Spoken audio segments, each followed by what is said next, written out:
everybody, welcome to this week's episode of That Scale RC Show. Thank you for joining us for episode 47. I am one of your hosts, Travis, along with Jeremy and Adam. And tonight, what do we have planned for tonight? No official guest? Do we have an official guest tonight? Maybe we'll call up a friend later? Yeah, we've got our intern. We're going to introduce our intern to everyone. Ah, yes. So this is a special episode because you guys get to meet the long-awaited intern of That Scale RC Show. So in a little bit, we'll reveal that. But first, what's everyone up to? Adam's building stuff and learning about sensor wires. Yeah, pretty much. Basically, I've been all my focus has been on the SCX-10.3. If you've been following anything I've posted, my goal was to put straight axles underneath it. I know based on the instructions that Axial plans to release some at some point, but I'm impatient and I like a challenge sometimes. So I said, all right, let's see if I can get something in there. So I think I successfully got the SSD Trail King housings underneath there. There were two areas that had to be modified. The upper front link had to be modified, and the panhard bar had to be modified. Basically, I had to rebuild a new one that was longer, that still retained the same shape, because if you have an SCX-10.3, you'll notice that the panhard bar, when it compresses, there's a little cutout in the scale, the scale oil pan. So it's like a little Z shape kind of thing. So you have to remimic the bar to fit right back up in there. I just needed it to be longer because the mount on the axle was about almost 3/4 of an inch longer or farther away than I guess where it is on the portal axle that comes with the SCX-10.3. And then the tie rod had to be constructed or just use a SCX-10.2 tie rod because that axle is loosely based off of the SCX-10.2. So I just wanted everything to match, so I got stainless 3/16 rod, tapped it, and made my own. What else? Finally got the electronics in today. And you went brushless, right? Yes, brushless. Okay. Being that I'm a Holmes Hobbies driver, I went with the Holmes Hobbies Trailmaster 2700 because I was waiting for the Polar Pro, but I'm not sure when the V2 is coming out, and everybody else is sold out of the regular one. So I said, I'll just go with the Trailmaster. It's available, and I want to get this thing up and running. And I had good luck with the Trailmaster in my black and gold JK. So I said, we'll just go with that. And then I got the Mamba X. And apparently the brand new Mamba X sensor wire was bad out of the box because the motor was doing all kinds of weird cogging and sounding like a diesel with a very bad tune.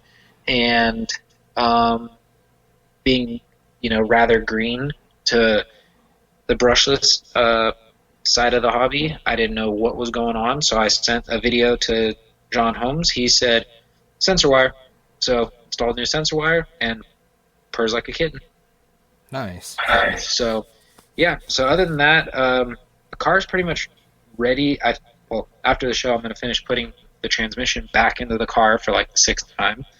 And, it should be ready to get an actual real test drive. I also got the light kit in there from Lit LED. That one's actually a pretty cool and fairly easy light kit to install because it all goes into the stock location.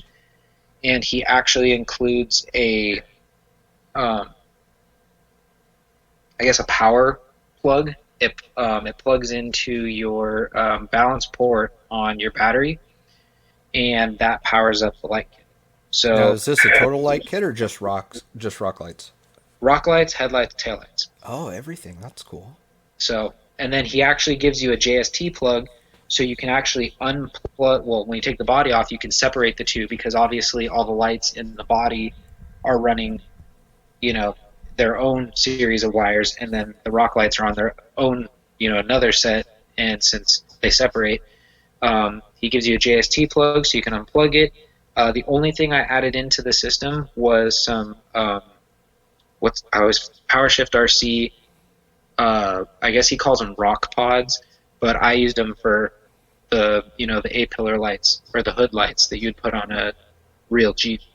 Which they're like the perfect size. Those things are scaled great for the size of that rig.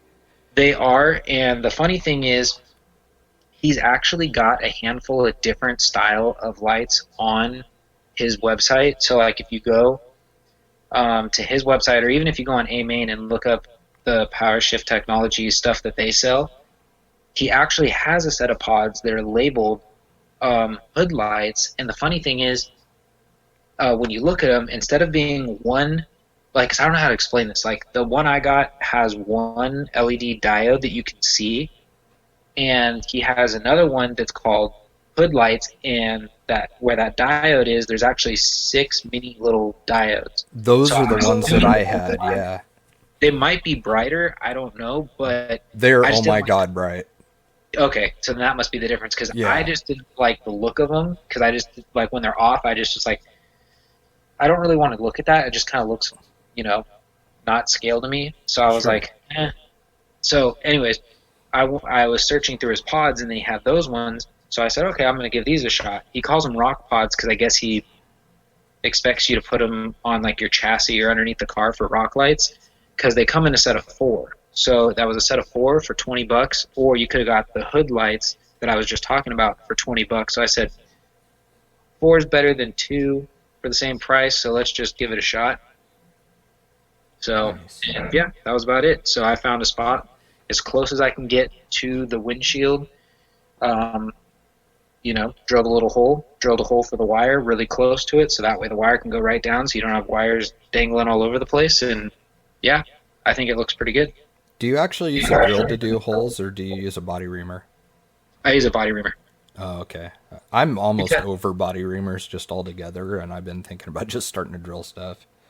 Well, I used to actually use drill bits, but the problem is, unless you get everything perfect, my mistake I had one time was when I first got into the hobby and I didn't use a body reamer, I used to think, oh, I'll just drill with the drill bit. Well, if the drill bit walks on you, then your hole's screwed up to begin with, because now it's like off center, or it's not where it needs to be, and then you have to make it a little bigger. And I found that issue with a couple body posts, and mind you, this was like almost 10 years ago now. So after that, I switched over to a body reamer, and the thing I like about the body reamer is, for instance, like these lights, because the mounting area that he provides for you is so small, I want to say like an M2 screw, something like that. It was like, it's really tiny. It's kind of like the ones that come with the VP light bars and stuff. Right. Okay. And what I ended up doing was just making a small hole, and I just kept testing till that fit perfectly, almost like I was threading it through the plastic, because since they're so small and the heads on that is so small, I didn't want to go too big of a hole, and then the light could, potentially pull the head through the body. So I wanted to fit perfectly. So that's kind of why I like the body reamer. Makes life a little bit easier. The other thing I got done today too, which I haven't shared any photos on, is I ditched the factory tires. Oh, you did? Yes. So I know part of it has to do with the fact that I'm not running portals, but my problem I was having was at the ride height I was at, when the tire completely stuffed, or when the suspension completely stuffed all the way up and you went to turn the wheel, you were taking out like the whole corner of your fender. Like it was like if the fender wasn't there, it'd want to take out the body. Like I was like, man, I said that just doesn't make sense. But then I said, you know what? The portals probably give you an extra 1/4 inch of clearance. So I said, that's probably part of my reason. So I do got to give Axial some really good praise on the fact that everything they have on this kit is like the tolerances couldn't be any more perfect, because like I said, the panhard bar like perfectly fits up in the little cutout that they have. So somebody, they had to design all that. The panhard mount is like there's no way you can move it any closer, like underneath the car, because you'd be hitting the steering servo horn, and the tolerances with that are so tight that you can't use an aftermarket. Well, I haven't seen an aftermarket one that'll work. You have to use an axial provided servo arm, because the aftermarket one's kind of like, I don't know, maybe that Vanquish one might work, but like the Robotronics ones won't work because the base is so fat that it'll contact the panhard bar or the panhard mount. Oh, dang. Okay. So, and it just clears underneath the chassis. So, those tolerances are so tight. Like, they really did their homework and got everything working. So, like, it's meant to work that way. And I know we've always advocated on this show that, these companies are paying money to have people engineer this stuff and come up with it.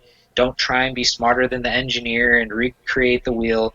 And I know I've pretty much done that with this, but mine was more to just see if I can get something else to work, because in theory, like I think we talked about it on the show, in theory, the SCX-10-2 axles you'd think would just go right underneath. They changed enough mounts on some stuff that the rear you have no issue. The rear goes in no problem. It's the front that has all the issues. So I was thinking about, which maybe I'll do on our channel, on our YouTube channel, is doing a video kind of like showing you what I did and kind of like what you need to do if you want to make it work. So it's kind of like a how-to, and you can follow along. But yeah, like I said, the last piece of the puzzle really for me was those tires. After looking at those photos I took earlier in the week, I couldn't handle those tires. They just look so wide. I was like, they're not stock. They just are not stock. They're not scaled. They just don't look scaled to me. So I went with the same tires. I went with the axial Nittos, the R35 compound, but the original ones they came out with. So I have those underneath the car right now, and they just look perfect. They're like right at home. And now all I have to do is come up with some sort of a bump stop, because at the last, I want to say, 1/8 inch of shock travel, once you get to that last 1/8 inch and it'll hit when you turn, just barely, it'll just kiss it. So I want to make some sort of a bump stop to keep it from doing that. And I think it's gold. I think the Jeep will be ready to roll. Dude, those Nittos, the first ones that they had. Whoa, do you guys hear that feedback? Yeah, I do. Huh, now it's gone. Weird. Okay, anyways, those original Nittos that Axial has, those were so rad. I want to say they're like a 4.6 or 4.65, but they're 4.7. like you said, 4.7. Okay, for whatever reason, they look way smaller than 4.75s. But like as far as like the perfect size tire for almost every rig, those Nittos look at home on almost anything. Like they're just such a perfect size, and that was kind of something that bummed me out when they put like the XL sized tires on the SCX 10.3, because they're just, it's like kind of like how Big Traxxas's tires are on their TRX4s and stuff. Like they're just massive, and I don't know, I wish that there was another choice besides 4.75 for the most part. I know like RC 4-wheel drive has like a whole slew of different sizes and stuff, but for whatever reason I just could never really get their compound to work super well up here. Like it was just kind of too hard. And so that, it's like, yeah, they look rad and they have lots of them that look really cool, but they don't really work all that great up here. So with being a Proline guy, I've got like a 4.35 and the 4.75s to choose from, other than like really small Swampers and stuff. But like the Swampers look good, but there's just a lot of builds that Super Swampers don't look good on, like they're kind of for a select type of vehicle, like a purpose-built rig, not really something that would be driven on the street. Like they just look out of place. Yeah, I get what you're saying. And it's funny that it's like the 4.75 became the like standard somehow. I don't know how that came to be, but like after Proline came out with the Swamper XL and that was the 4.75 tire, it's like that was like the go-to size. Everybody had to have that. I know Pitbull came out with their Rock Beast 2 XLs were the same thing. They were the 4.75. I think since then, Proline has released a handful of more tires that are at that 4.75 size. So I'm not quite sure where that, became like the rule of thumb. Yeah, like it's almost like industry standard. Like how does that get decided is what I want to know. Because everybody did it then, like as soon as they came out with it, all of a sudden it was everybody. Because I forgot about that. Like Pitbull, their Rock Beast, it works okay up here, but I did like the sizes that Pitbull had. They had a lot of cool tires that were narrow and stuff. And like one of my favorite tires of all time, I just gave them to Trav actually for his build, are the BFG All Terrain Pro lines, and they're a 4.35, but they're fairly narrow still. They're maybe an inch wide. Dude, it's such a good looking tire, but there's a lot of situations where the all terrain tread isn't going to work super hot in this area. Like on a dry, hot day, where like where we normally go, all those little sipes and stuff in the all-terrain, oh my god, they work so good. But the minute you're driving in the wet, they just spin and spin and spin, and then they plug up with mud really easy because the spacing is so small. But they do look super scale. I mean, they look like a real one that's been shrunk down. Whereas, I mean, like if you look at the real trail grapplers and then like the axial trail grapplers, Axial made the spacing between the lugs a little bit bigger just so that they'll perform better in a variety of situations. I mean, they have to make them work. You can't just, I mean, not everything translates over from one to one, including, the tread block spacing and stuff on tires. But like they got really, really close, as close as they could without having to, make them look really, really different. Yeah, exactly. And but I think what they did with this next one is they hold on 1 second. They actually they made it a lot bigger, and yeah, that was where I think they lost it. Well, one thing that is good about going to 4.75s though is you have a lot of foam selections to choose from. Once you get into that XL size, there's all kinds of different foams that you can run. So that part's kind of cool. Like I get that. And from like a tuning standpoint on like a comp style truck or something, that's 4.75 is rad. I mean, if on like a class 2, like comp style vehicle, I mean, I wouldn't run anything other than an XL size just because, you need it to perform as well too. So I don't know. It's weird. It's like, this will kind of tie into our topic later, but it's just like one of the things that I've noticed with, especially with RC, whenever you start messing with how stuff is engineered and things like that, you'll gain in one area, but you'll lose somewhere else. Like there's always a trade-off with every change that you make, I've found. And so it's like you got to really be calculated about what you're going to change on these cars. Exactly, and that's kind of like what I found out firsthand messing with the SCX 10.3 was, I wanted to do something that, I mean, yes, they are intending to go this route and they are going to manufacture something that'll be a direct drop-in, so that way you don't have to do what I'm doing.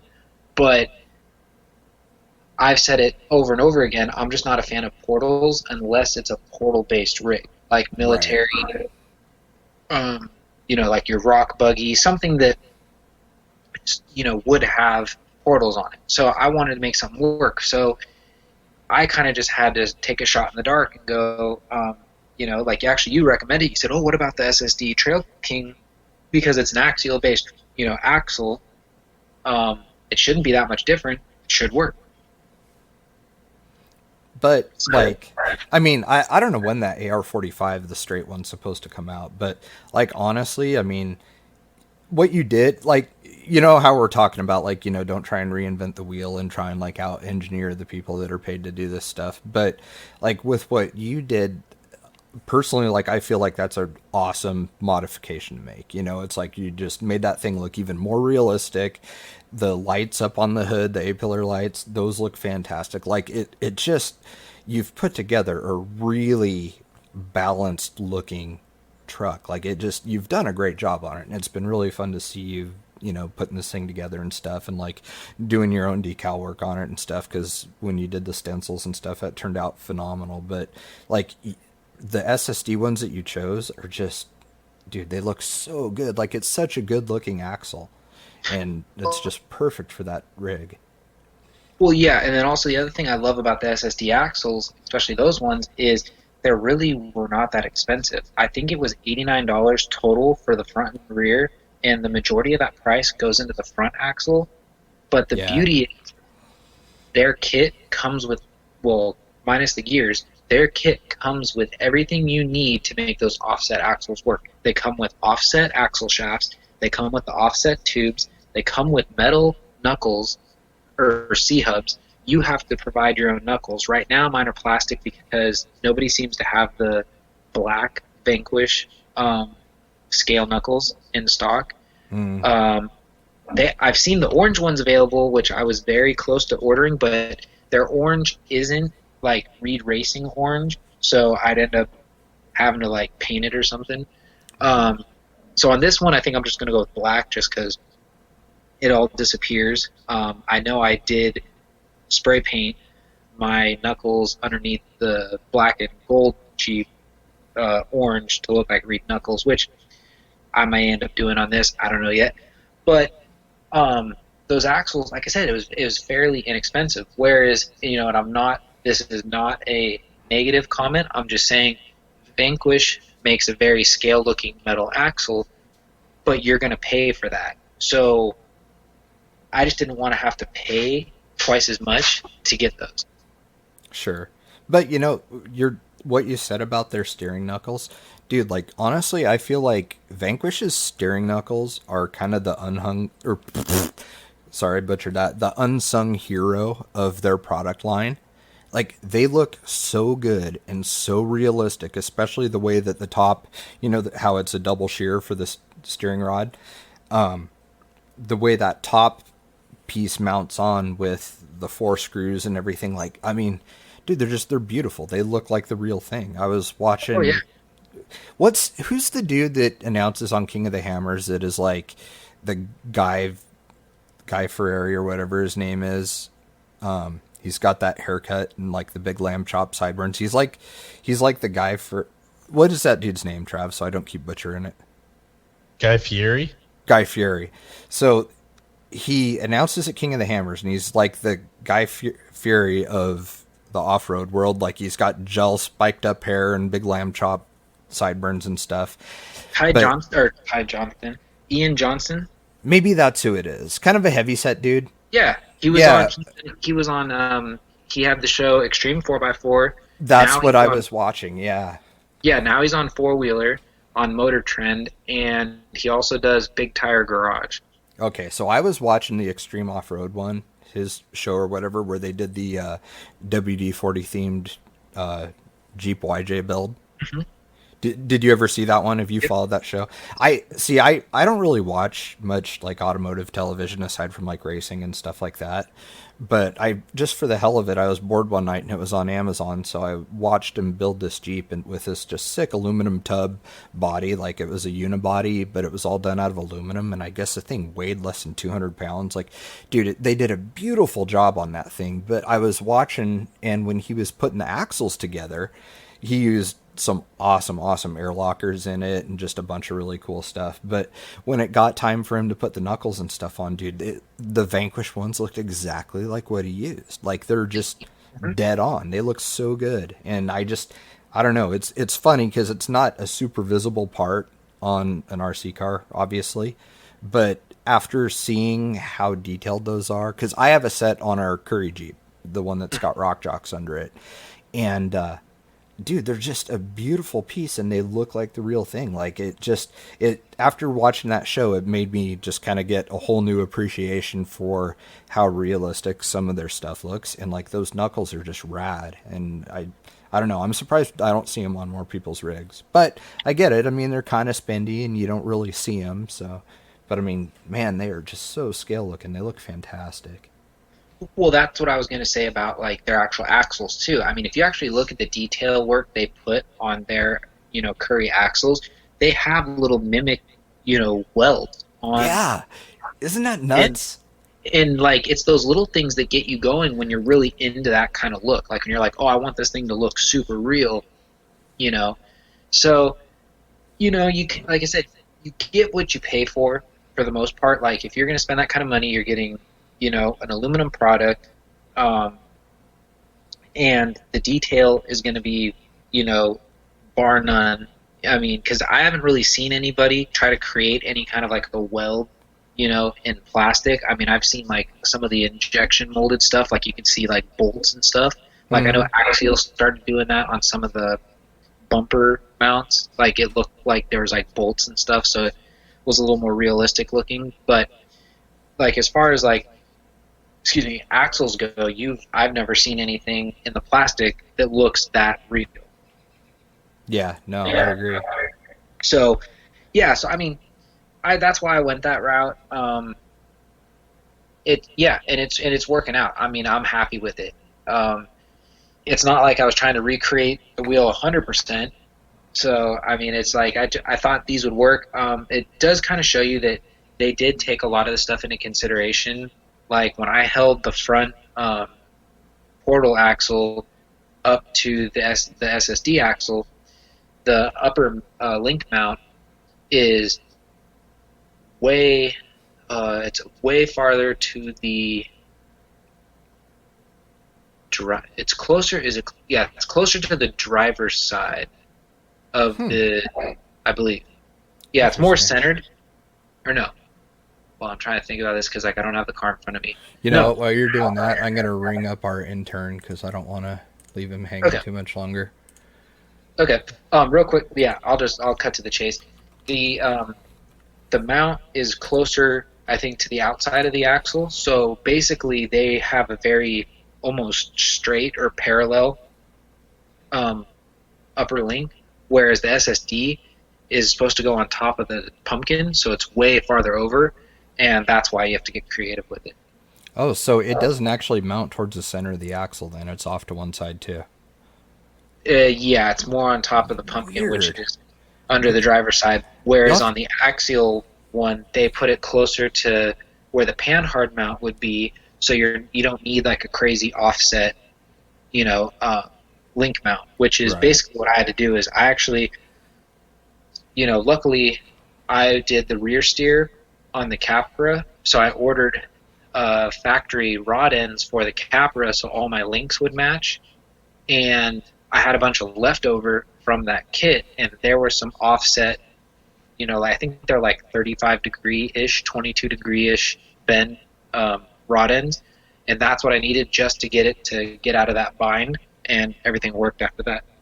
Dude, I'm so happy they decided to go with that TLR formula plastic on their rod ends, because they used to blow out so fast. I mean, just get destroyed. And like the low-C rod ends, like most of the rod ends on racing cars, especially when they're gray, whatever that gray plastic is just holds up super good. Like the associated ones are that way too. And that's like something that trips me out with all these guys on the Element pages talking about how crappy the links and the rod ends are and stuff. It's like, I haven't had one of them pull through or anything. Like that plastic is really, really good. And that's what we're used to having on race cars. And I don't know. I mean, aside from like the HB cars, Trav, I mean, you don't see too many ball ends pop off anymore, especially on the Associateds, it seems like. Well, yeah. I mean, it's one of those things. I think what people need to remember as well is that stuff like that is a wear part.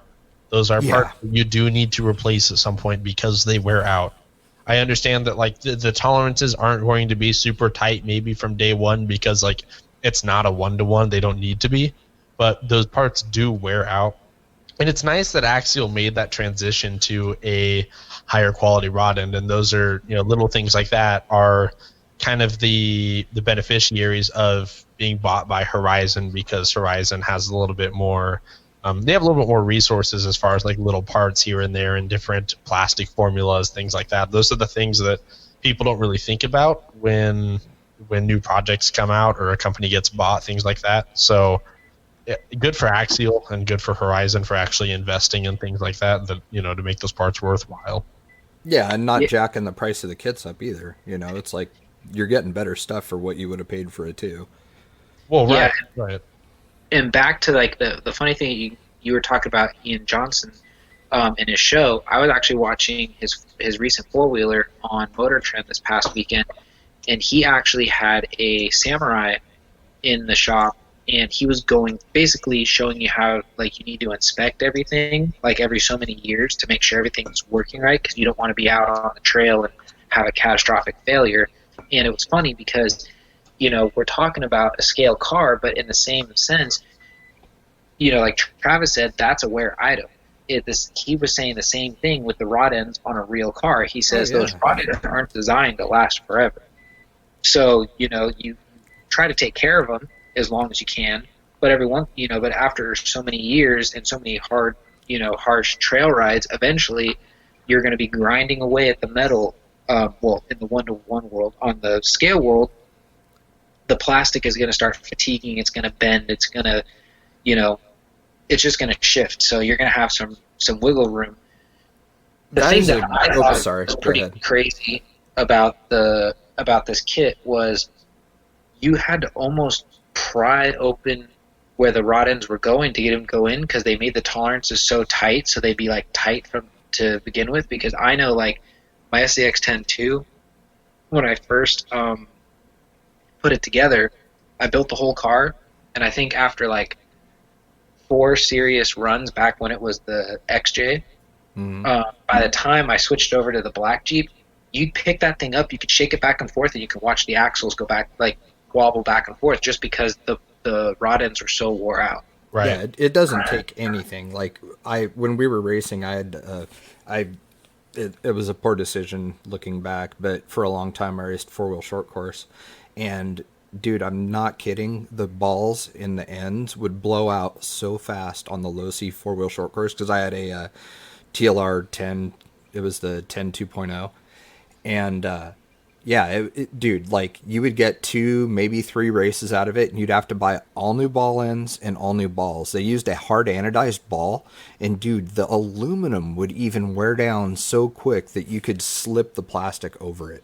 Well, it's kind of funny because this is how most of the 8-scale base, platforms were. Like in the earlier part of the decade, the plastic quality for things like links and ball ends and things like that, like they were substantially less, of a lesser quality than they are now. And it's kind of funny, we fast forward, almost 10 years. Like there were only very few brands in the 8-scale world at that time that like actually had decent build and wear quality. Like Kyosho was one of the only ones. Yeah. And now we have these cars that come out where, we have all these things that basically come directly on them. In 8-scale, like we've completely eliminated that issue. Like it's a non-issue anymore. Yeah. Honestly, all people need to do now, at least in Elements, right? They just need to put metal balls into the links and call it good, and they should last you a long time. They will wear out, but I mean, we've come so far. Yeah, that silver material is really, really good, and that's why I don't understand. It's a hard plastic, and it's especially these days. I mean, it's not like it's that much more to manufacture that kind of plastic, especially if this is something like low C or associated. This was something they were already used to. They already had parts made from this material in a certain vendor, so it's not like it's a new thing for them. Yeah, but now they can finally adopt these platforms and apply it to them. You know what's funny? I mean, I've only had a handful of failures with a scale car, with a scale crawler, and I've broken axial links, the rod ends, because they've worn out and they just break. My 10-2 does that for some reason. It likes to eat up the top, the rod end that attaches to the top of the axle on the rock jocks on the front axle. So for whatever reason, that one wears out and breaks a lot. But like I've never broken anything on one of these where I like get angry and take it to Facebook and complain about the links or complain about the ball ends and stuff. Like, I don't know if it's because with us coming from racing and everything that like we have a better grasp, maybe that things wear out and things will break, you know? And so It's just different I don't have a perspective. hissy fit over it when it happens. Yeah, Like, it's it's just just no different big deal. perspective. Like, I mean, people, I don't. It's hard because you can't reasonably expect somebody that is getting into the hobby that, you know, let's say bought an SCX for their first car and has been in the hobby for 2 or 3, even 2 or 3 years now, and bought an Element or any other kind of crawler. I mean, this applies to them all, and you know, you can't really expect them to really grasp that concept of, well, things wear out, things aren't necessarily, you know, built to stay this way forever. You know, in their mind, these replacement parts only exist if they break. Wear is kind of a foreign concept. So for us, like, we're fortunate, I guess, because we came from a wear intensive world. You know, I mean, we're still in that. Well, dude, I mean, we replace aluminum chassis, you know, like we Yeah, don't I mean, freak out when we've ground a chassis down to, you know, just yeah. a couple So, like, millimeters. I get it. Like, you know, it obviously it's frustrating, like, for us when we see comments like that, but because we, you know, for us it's like for us it comes across as silly, but It does, you're right. for them, I also get that perspective because they have not had those experiences as of yet. Now it's kind of a different story. Like if it's someone like Adam who maybe never did racing but has been doing crawling for 10 years, and then he's, you know, then you know. Well, Right. yeah, Adam's Especially kind if you of have like a seen it all, you one know. background, right? So there's a lot of varying in the demographic. So that's where a lot of this comes from, and that's hard for a company like Associated or Horizon or SSD even. You know, stuff like that. They see those things and it's like, well, it's kind of a half and half of, should we address this or do we just take it on the chin because they don't properly understand? You know, like, it's a mixture, you know. So Right, and that would be hard. I mean, it's probably not very fun for them to be put in that position because they can't just tell the customer like, dude, you're being stupid. Like what you're saying is unreasonable. You know, yeah, they yeah. can't say stuff like that, and I don't know. It's just weird. Like it's really strange, and I've seen this a lot with Element Group because I think it has attracted a lot of new guys or a lot of racers that have come over because they were Associated fans, and you see these guys having these fits over just nothing, you know, and like, Well, to I be can't believe I bought a $300 truck and this is broken or this wore Yeah, out, but you it know. wasn't really different for Axial releases before. I think we're noticing it now more because I think you and I, by default, just we gravitate more towards element-oriented social media. Like True, before true. Element was around, you know, it was kind of Axial everything, and Axial couldn't put a post out at any point about anything without someone getting on there and griping about whatever the case may be, whether it was something in the condition of their builds or that they just weren't releasing something that they liked. You know, so I think maybe we've forgotten that a little bit now that Element is, you know, kind of our forefront. But that is that. I mean, that was, the companies can't win in these scenarios, right? No. It's a causality of the climate, right? It's just how it's. There's nothing you can do to avoid it, but they know that. You know, I think these companies know that, and I think that that's kind of why, in many ways, you don't see things like this addressed, because at the end of the day, there really isn't anything to address. You know, they're gonna make their decisions, and you know, the majority of the market is going to gravitate and appreciate those decisions. It's, you know, there is such thing as silent majority, and I think we see that a lot, especially in response to kit manufacturers in the crawler world. I think that that's a big thing that we see. Yeah, it's just weird. Like, the whole reason why I brought it up is because I realized one day that I see probably, I don't know, 20, 30 comments about people being mad, breaking something on an RC car compared to their car they depend on getting to work and back failing. Like, dude, I don't see anyone post like, oh, you know, cylinders lost compression and blah blah blah, or I lost a coil, god damn it, like I don't see anything like that. Instead, I see all these like trivial little things with RC cars, but like I never see any griping or bitching about stuff. I think part of that is cost relation too. Because people, it's the same can be said for RC cars versus motorcycles, right? Like, we have a lot of moto friends, and that's something I almost never see.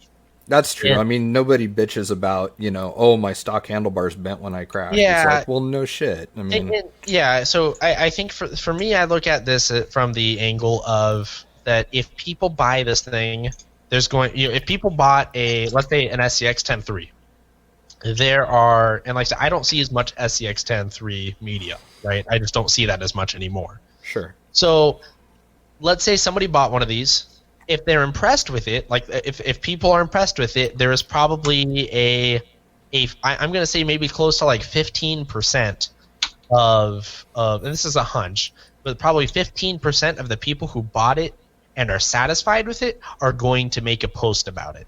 However, if you have people who bought that same exact kit and they are upset with something, right? Something, wherever there was a defect in the kit, it was missing parts, and which on that note, you guys got to understand, like every kit, every car that's ever been released is going to miss a part at some point. I mean, I've got $800 HB kits I built in the past that are missing, whole drivetrain parts. So it's like those are factory causalities. But my point being is that the percentage of people who get it and have a negative first interaction with it, and like something's missing, something's broken, something is defective out of the gate, or something fails a lot quicker than they think you should, like RTR electronics have been a big subject about that recently. Those things tend to be reported on social media at a much higher rate.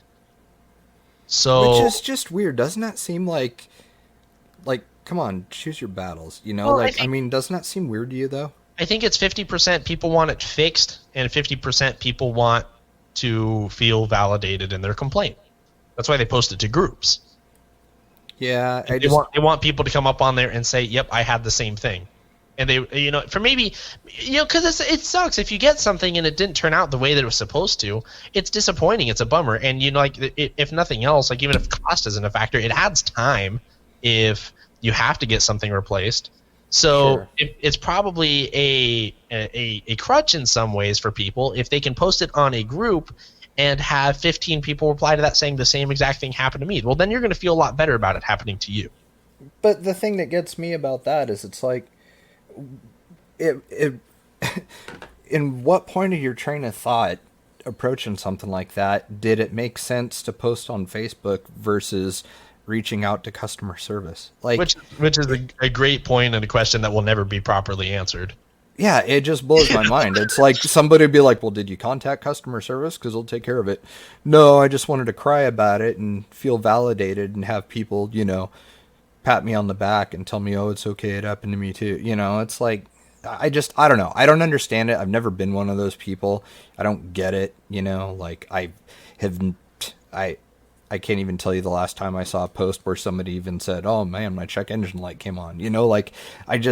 I never see stuff like that. And I personally never gripe about stuff or post the problems that I have with something because I don't know, like I would much rather have like a good, rapport with companies that I deal with, because as somebody pointed out on the DR10 page, they're like, getting on here and slamming it, like, there's people that are employees of that company that spend time in these groups and stuff. They're going to see it, and if you're being an a-hole and throwing a fit, how responsive are they going to be to try and make you happy now?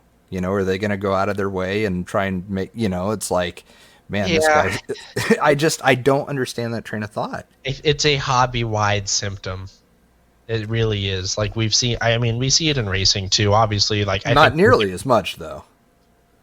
Yes and no. It's in different areas. I think in racing we see it more on the accessory side, like electronics, not so much cars. Right. In like drag racing or scale, stuff like that, we see that a lot more in the bigger assemblies.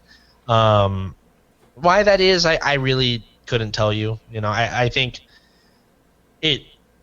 no one will ever have the answer to why this happens, I think.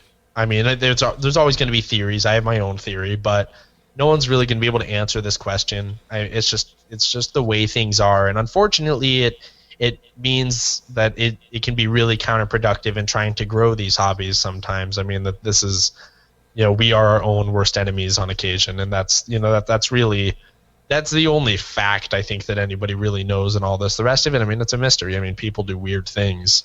I think a lot of the weird stuff that happens, though, is just because they don't have real world experience with stuff. I mean, like, the days of buying a car and, like, tuning the carb just doesn't happen. It's like you have to have a computer, you've got to, have a code reader and stuff. Like, you don't just pop the hood and start monkeying with stuff like you could back in the old days. And so nobody really works on newer cars themselves that often anymore. And so then they buy an RC car kit and they can literally screw with anything. They can change all of it and upgrade this and get rid of that and do some really weird looking stuff. And, back to what I told you guys before we started with that DR10, the guy that stripped a spur gear, half a pound of brass weight in a drag car, high KV motor, and aluminum short course wheels. And the dude's wondering why he stripped his spur gear out. It's like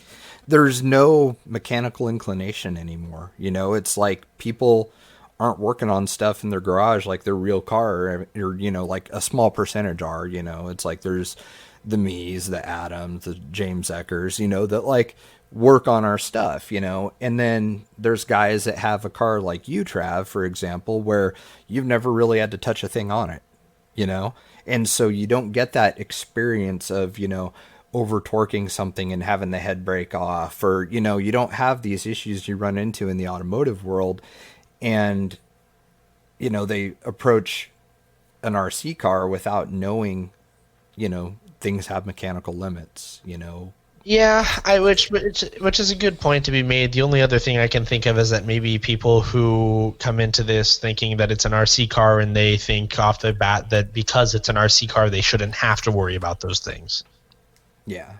That's the only other thing I can think of. But I don't know. The thing that got me with the DR10 that we talked about last week too, though, was like saying that it's toy quality.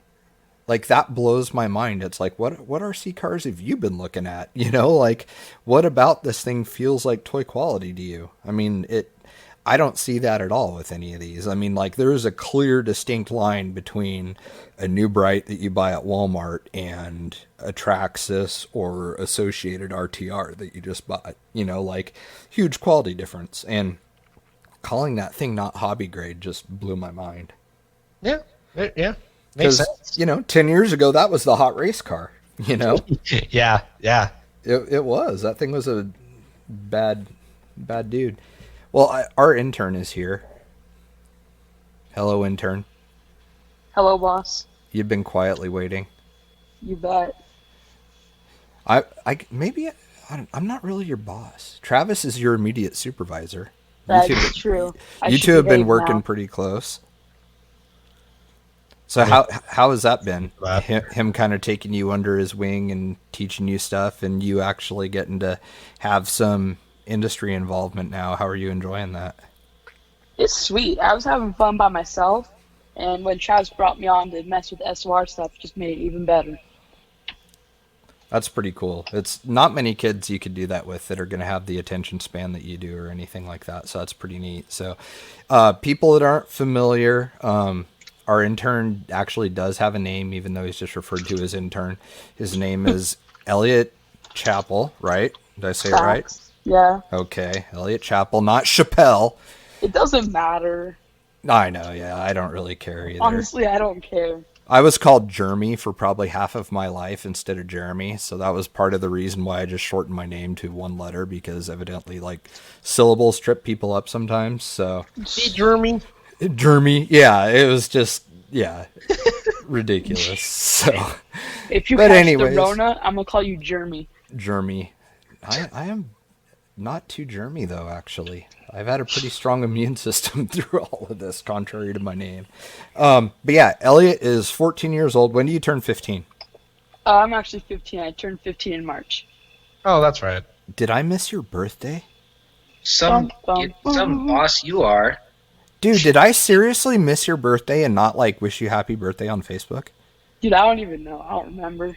Well, I'm gonna pretend I did because I feel super bad right now all of a sudden. You totally did. I remember. You were, despite your age, you were one of our closest friends in the RC hobby, so that makes me feel really, really bad. So, Whatever. but so we met Elliot winter before this past one that we just finished. Met him at the track. My very first experience with Elliot was him offering to let me borrow his radio. So that's got to tell you something right there about this kid. You start out in the novice class. We watched you make your way through that. And then this year you bumped up to 21.5 as you should have, which was a great move because now you've got competition and those faster guys are making you faster. And you had a couple podiums this year? I don't know. I made one podium this year, but Yeah. other than that, I've just been like mid-pack A main. One of those was a TQ. Yeah, That's right. And I wasn't there for that one, was I? No. Dude, of all the ones to miss, I saw some really brilliant moments with you on the track, like you starting to get it and calm down and smooth out and stuff. And I remember going up and telling you, like, dude, that was one of the best races that I've seen you run. And you, of course, were being a racer and kind of down on yourself about how you had performed. But everybody has those days. It just happens. But yeah, so we've gotten to know Elliot through racing here locally with carpet and turf off-road, and I got to do how long was our enduro? 3 hours? Yeah, it was a 3-hour enduro race. Yeah, so Elliot and I were on the same team along That was awesome. with that. Dude, that was a fun night. Like that, that was the first chance I had gotten to know John Dun, and I already knew Brad. We don't see Brad very much anymore, but I remember Brad from the Mini 8 days. But yeah, so we got to hang out and drive and talk and learn some stuff, and it was a really good time. And so basically, Elliot's been Trav and I's buddy ever since. And then we decided to sponsor him this year, and kind of Travis has taken him under his wing and mentoring him with racing. And that, since that's not really happening right now, Trav's mentoring him with CAD design stuff. Heck yeah. And like the very first thing I see you crank out is a bed for a Unimog.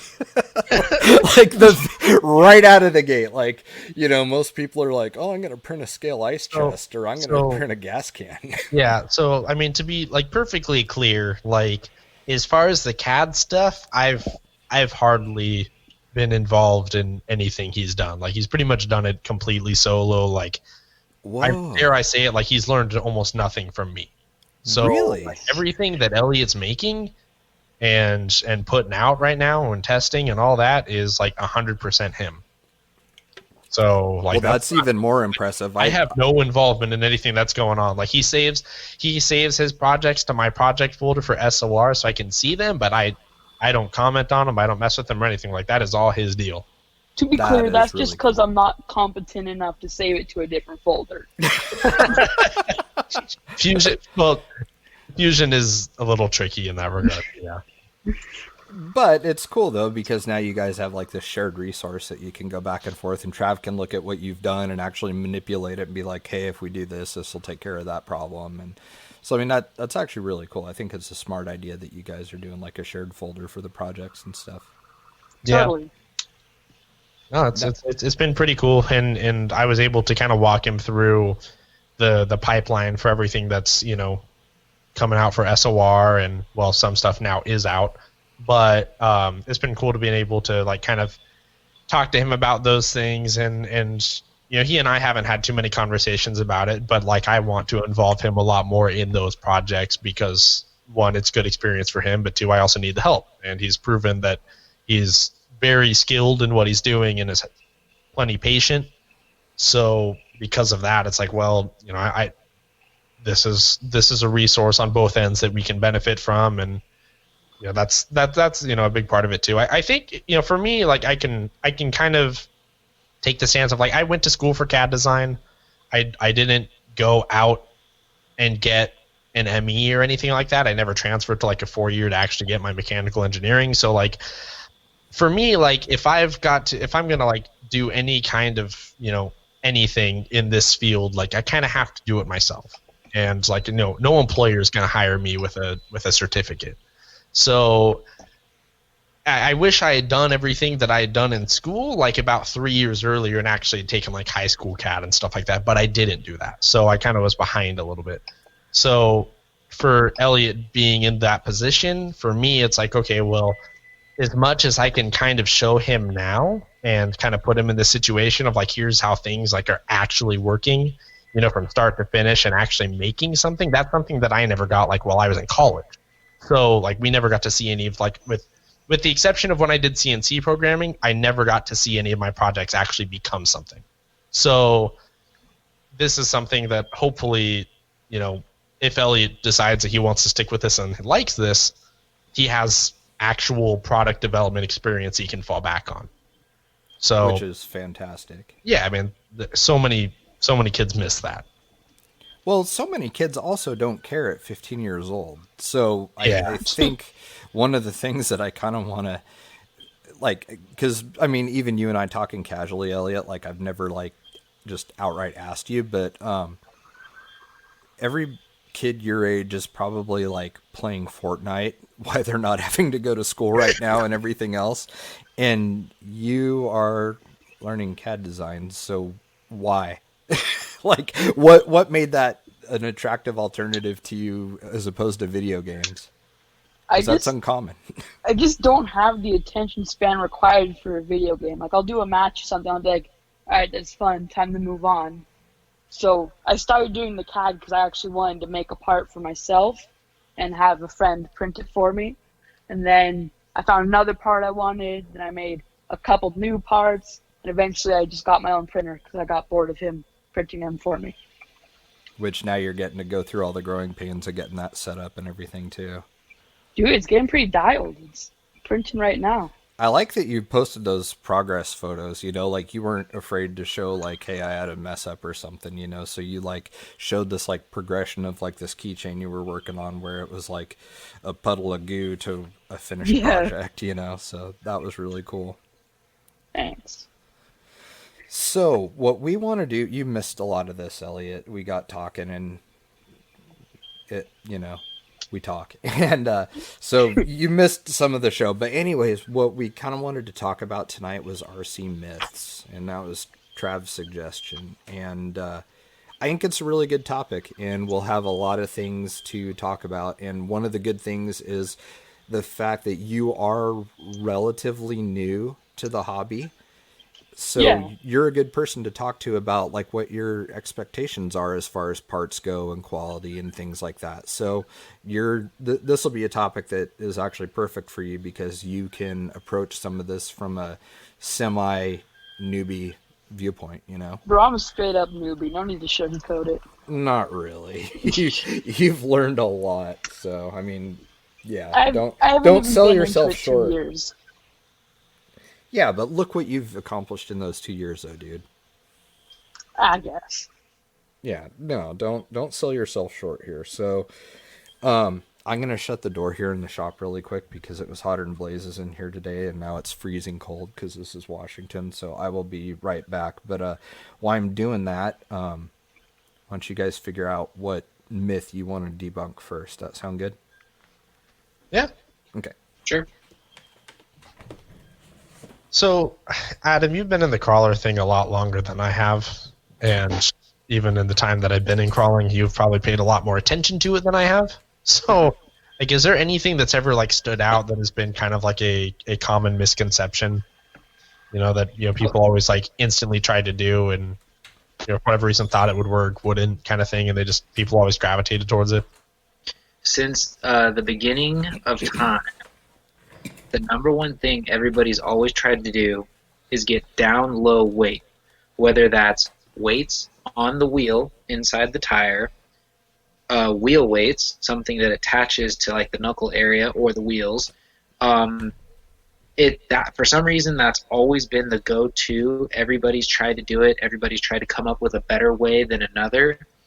And I think some of that has to stem from the comp crawling, because back in the day when like Vanquish really didn't do too much stuff for scale and they were more geared towards comp, I don't know how many people listening will actually know this, but they had a set of wheels called the 6-shooter, and they actually sold brass, they look like little bullets, that actually went in the holes so you can add weight. So like you could put one on each side, you could do a triangle shape, you could fill them all up, so that way you were creating enough weight that you needed to help keep the rig planted. Now, I think the reason why everybody, I guess, forms an opinion or has their issues with it, it has to do with the fact that there's so many ways to go about it, and now since crawling has evolved to where it's not just like comp crawling, the cars did not go fast. They were like a snail's pace. I think the best way to describe it is like a 55-turn motor geared at like really low was like the top speed that any of those, would actually go. So having a lot of weight didn't really matter because people weren't trying to put these big KV brushless, motors behind it and try to push it up a rock. Now, fast forward, there's so many different, viewpoints, because some people are like, well, that's rolling mass. Now when you add a lot of horsepower, that's something that could blow up, or it creates, a stress area on like your axle shafts and stuff because you're putting all this extra weight down there. So I guess the best way to say it is I think down weight or low weight actually is a positive. I just think you need to know how to find the right amount and not overdo it. Yeah, it's super easy. I think it can be like super easy to overdo, right? I think a lot of people I think unsprung weight is like a really good thing, down on axles, and if you have like wheel weights, things like that. Like this was something that in the 8-scale world helped us a lot, was like hub weights, because it made the car a lot more predictable in unpredictable terrain, right? The car felt a lot more level, it felt a lot more planted. But people add like a ton of weight to the bottom thinking that's just going to stick to rock.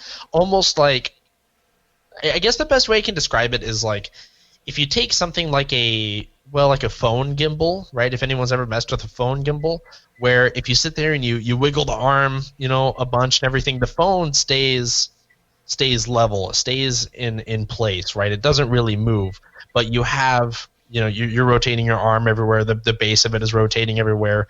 And, the best way I can describe that as this analogy is like the phone is the crawler, and the everything else is the rocks, it's the terrain. And people think that, it's basically just, it's going to pull gravity down on the rock the same way no matter what. And the thing is, like, that weight bias changes so much when you hit like an incline or a downhill or something like that. I think what a lot of people don't really think about, and this is I think something that's getting better, at least something that I'm noticing, is like the forward to back weight, like the longitudinal weight bias really needs to bend, like actually like complement the unsprung weight you have on the bottom. If like you just add a bunch to the bottom, I don't really think that's going to be too beneficial for you. But you don't like want all your weight up high either. So it's like I think after a while maybe that's something that would, in my experience, I guess this is something that you would just kind of have to figure out what works best for you. There's probably not like a universal answer, but that makes sense. Yeah, there's not really a universal answer. I mean, it goes back to almost the same way as people adding a lot of weight. Like, do they like a lot of forward weight?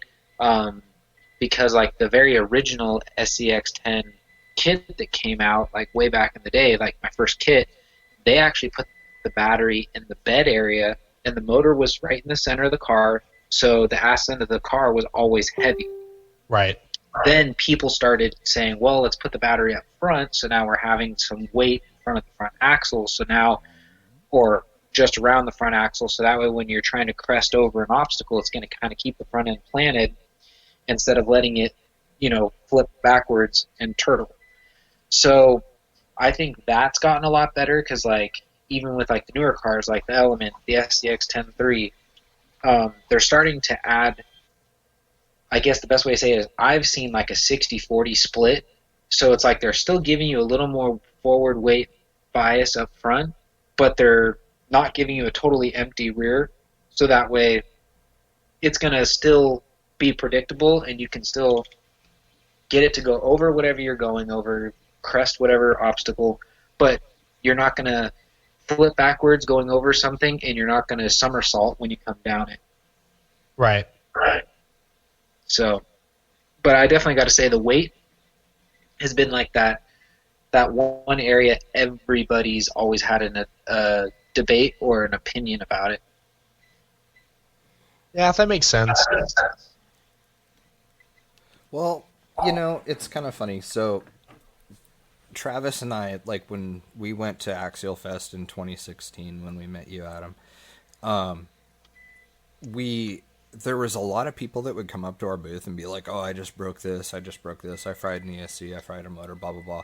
And Trav and I are running like basically for the most part stock axial rigs.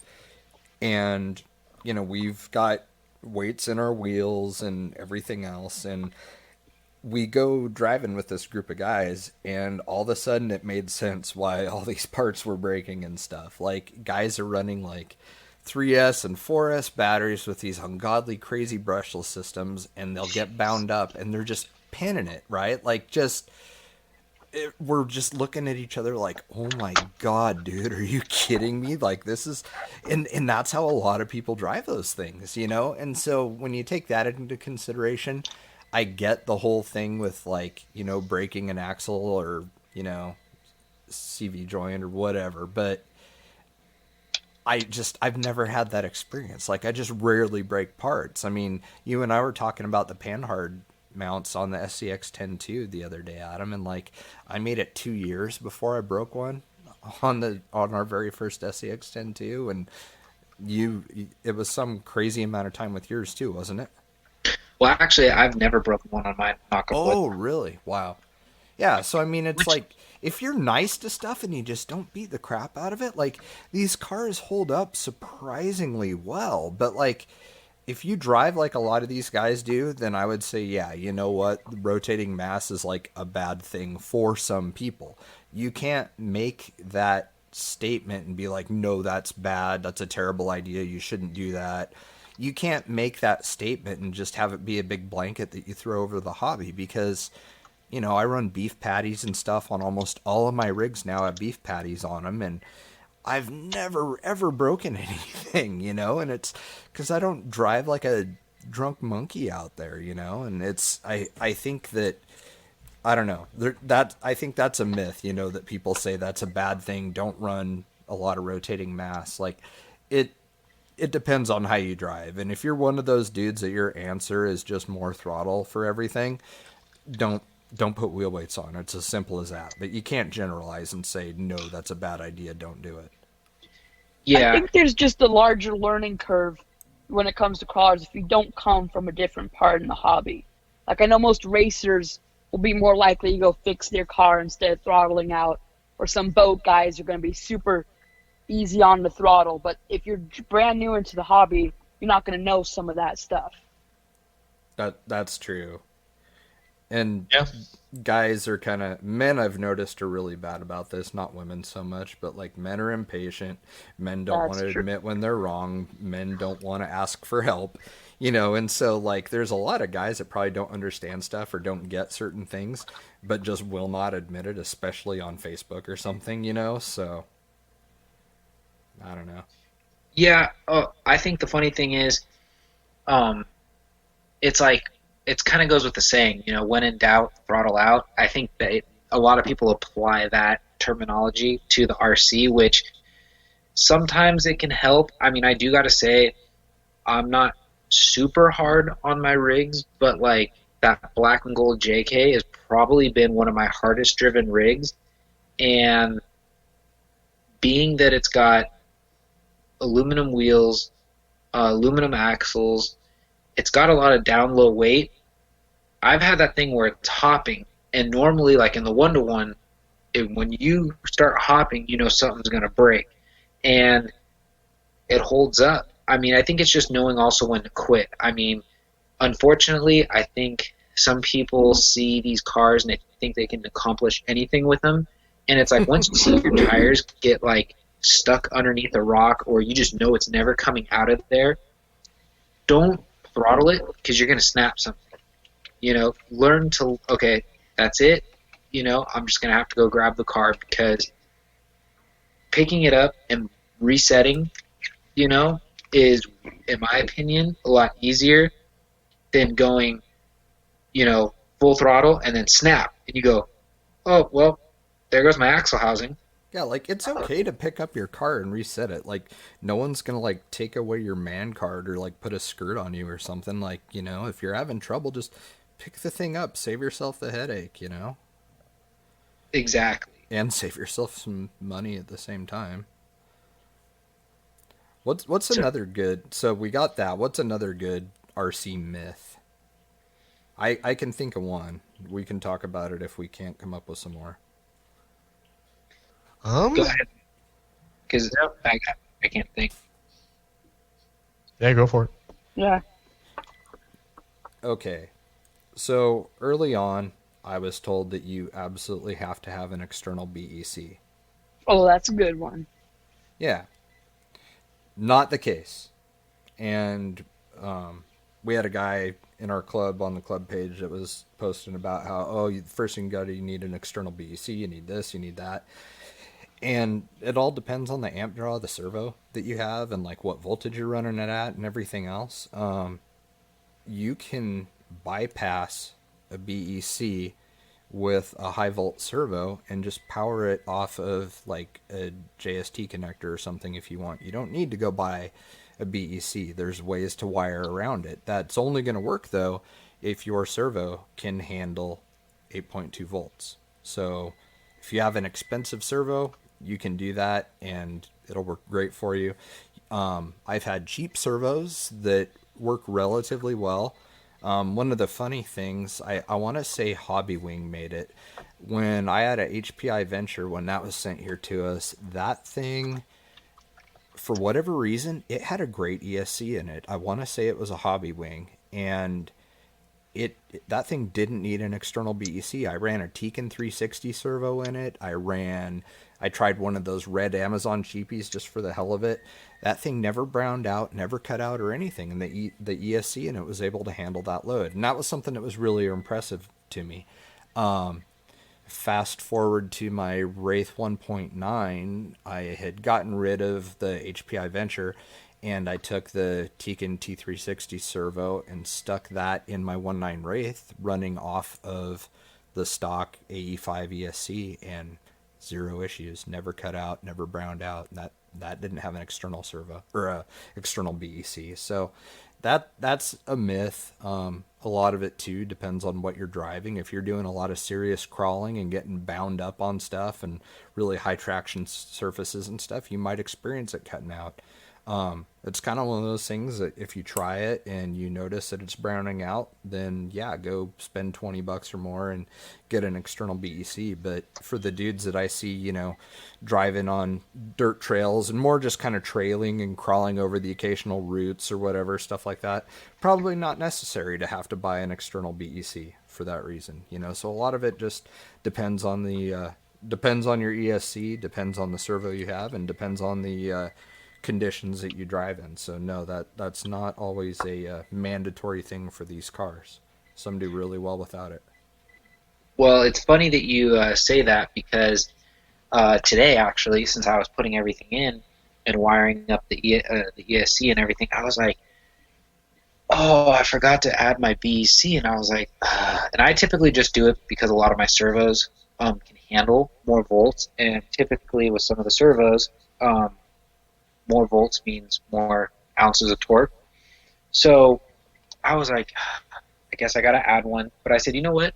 Let me look at the servo real quick, and I'm going to see the specs, and I'm going to see if I really need it. And I was actually fairly surprised with the servo that I chose. It's actually a first for me from MKS. It's the, I know it's a 9930. I just forget if it's an HV9930 or an HVL9930. But anyways, it's because the one that I really wanted, the 550 that I normally run, has been out of stock for a while. So I got this one, and long story short, it can handle 6 volts. Well, it's a 6 volt, 7.4, and 8.2, and each one has a different rating as far as torque ounce. Well, when I did the conversion, because on the box they give it to you in kilograms, it was like 39 kilograms or something like that. I did the conversion.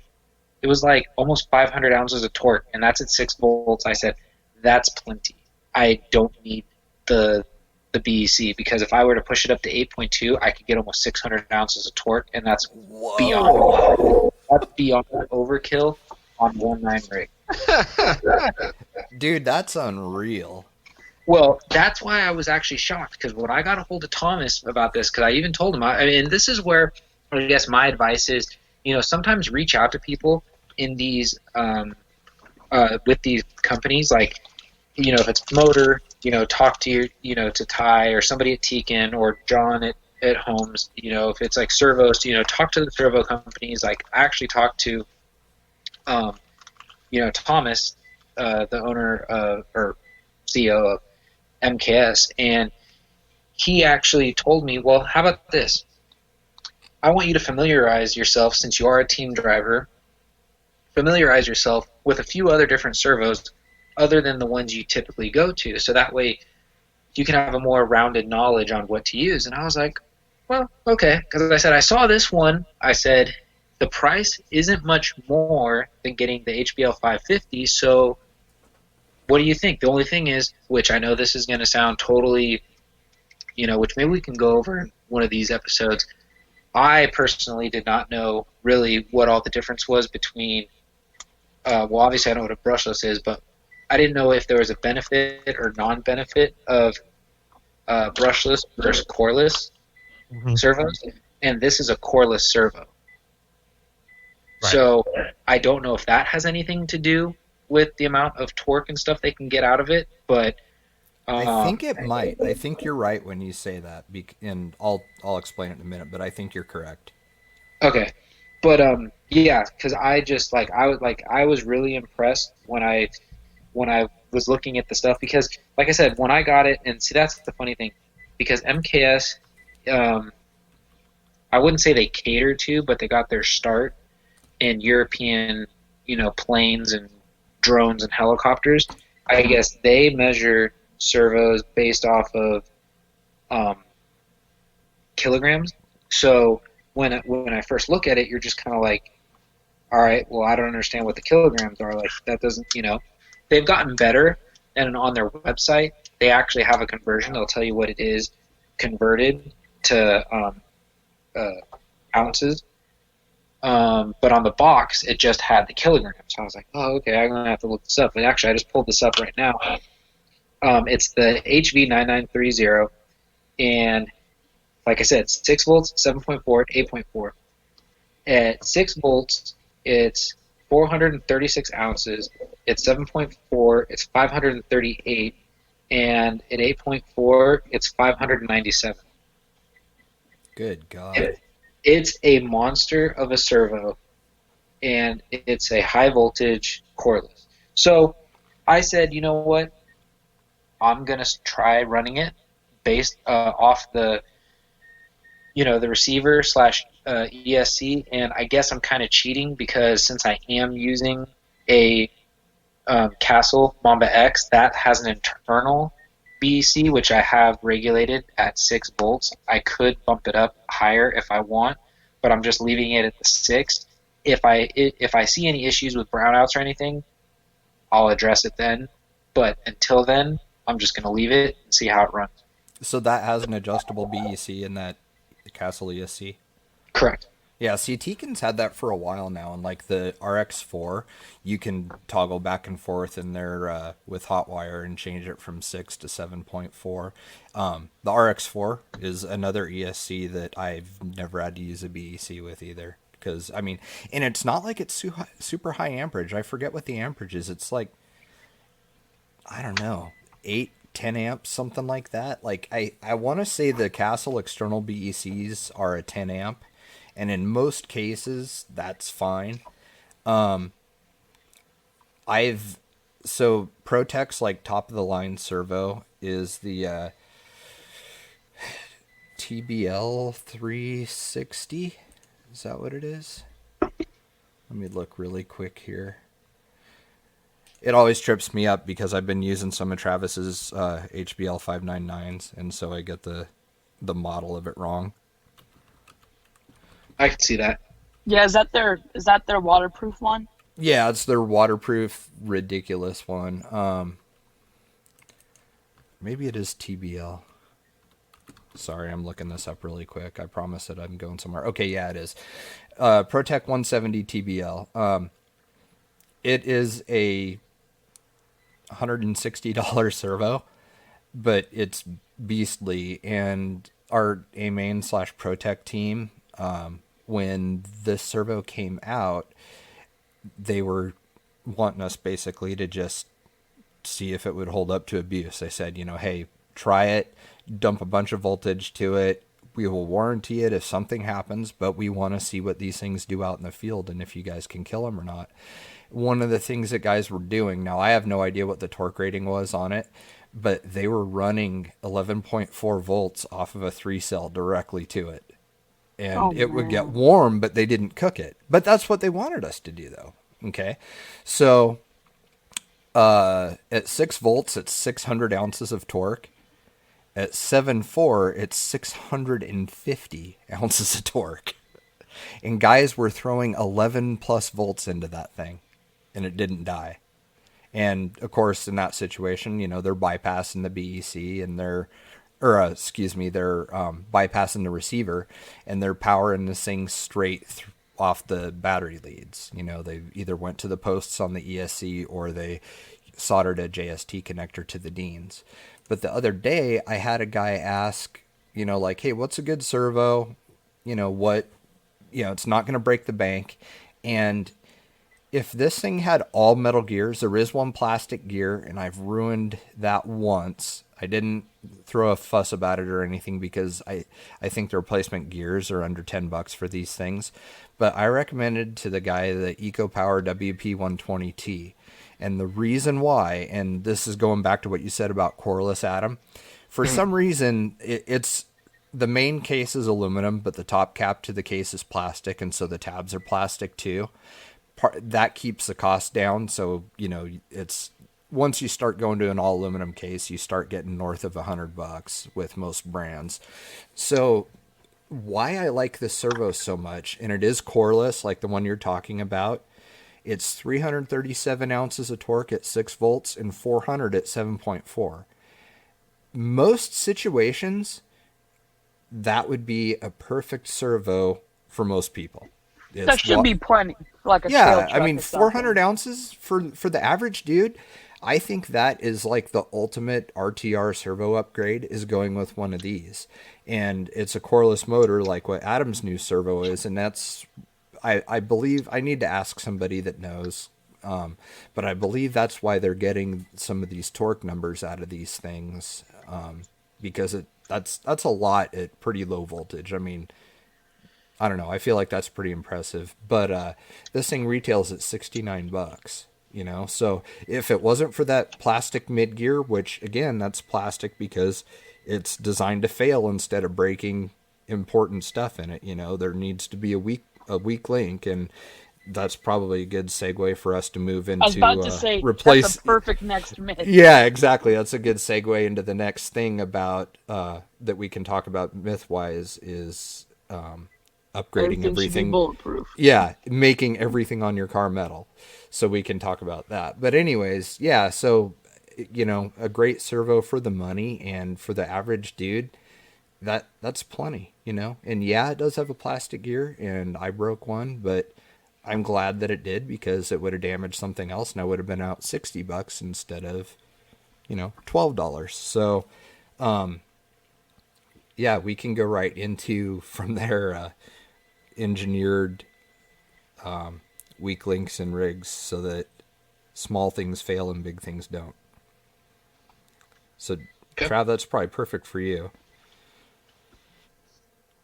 Well, I mean, I guess the opening point is that the people that design these cars, believe it or not, are pretty smart individuals. They have a pretty decent concept of what they're doing. So I think this kind of brings us back to the other point of like, let's not try and outsmart the engineer. They probably had a better grasp on this than you do right now. Like, there's a reason it is the way it is. And I don't know. This It's is almost like they do it for a living. Yeah, and it's weird. Like, they almost get paid for it, like it's their day job, right? Weird. What? It's a really strange concept. It's kind of a hard one though to talk about at the same time because there's so many different angles. I mean, it's one thing. A really good point that is should be made about this is that kits, like if they wanted to come out with like the perfect car kit, right? They wanted the nicest of everything on there, right? We had metal balls everywhere. We had we had titanium top screws. We had Kashima coated shocks. All this kind of things. Like someone could absolutely come out with a car like that, and it would be ridiculously expensive. The thing is like when people do these, like there's a certain price point that they're trying to target, like, I mean, that's like, it's not the first thing to think about, but they have an idea of where they want to be, right? It has to be realistic for people.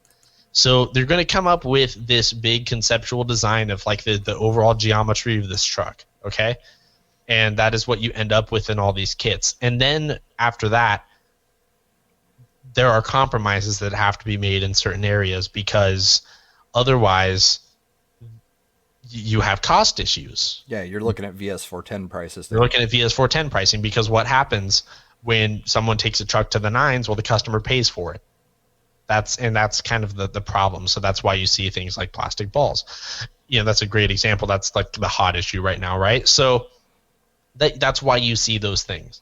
However, especially in the scale world, like there's a big aftermarket support in just about anything, but the overall truck itself, I mean, is kind of designed to suit one purpose. You can do a lot of things to modify that. I mean, our EPX kit is a perfect example of this. But all in all, there's not really, and any of the trucks that are out now that, to my knowledge, that I can think of, there's not really anything that is like a major design flaw in it. Even like there's a reason for that, right? There's nothing that's just like, this is a huge issue. This can't stop failing. The truck doesn't work because of this. You don't see things like that because of just product development stages. These companies are not going to release something that just sucks. Right. Yeah, so exactly. That's kind of what it's come down to. I mean, like, yeah, you can go through, you can try and bulletproof everything. You can throw metal axles underneath all of your cars, and you can put, brass, all over the thing.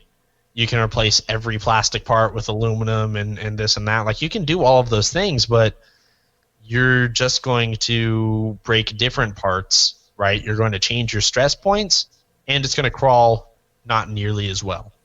Right. And that, sorry, go ahead. No, I was just saying, so it's one of those things where like this kind of brings us back to like it's a balancing act of like what is it really worth to you? Like for me, for example, like this is a personal preference. I do not represent the opinions of anyone on this show.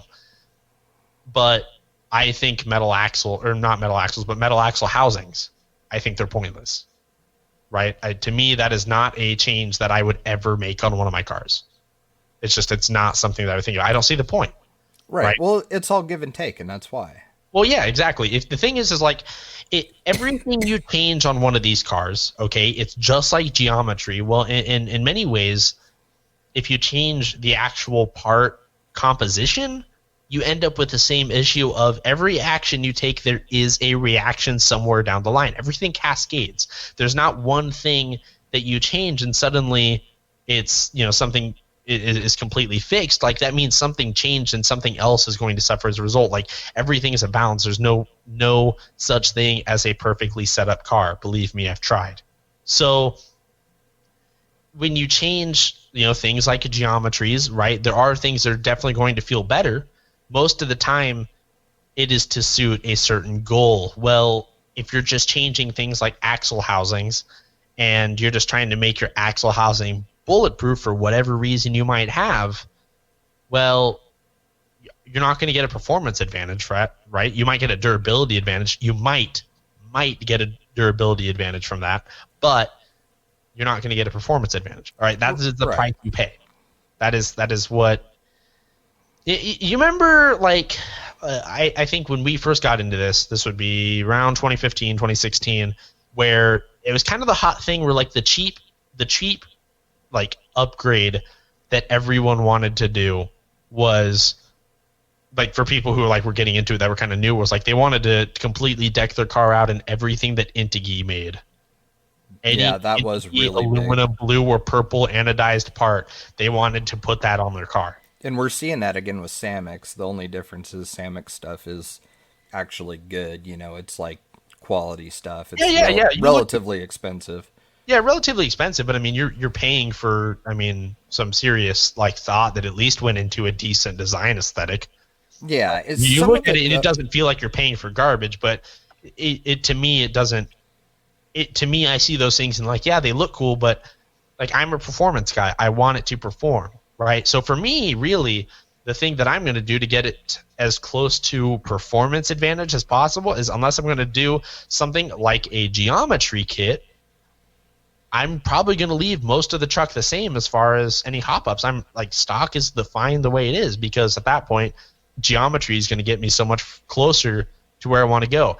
And this is potentially a pretty mind-blowing point for some people, but if your truck is dialed in, you have a performance setup on it that works really well, you're probably going to drive it a lot better, and you're not going to put yourself in as many situations where you could potentially have durability issues. Right.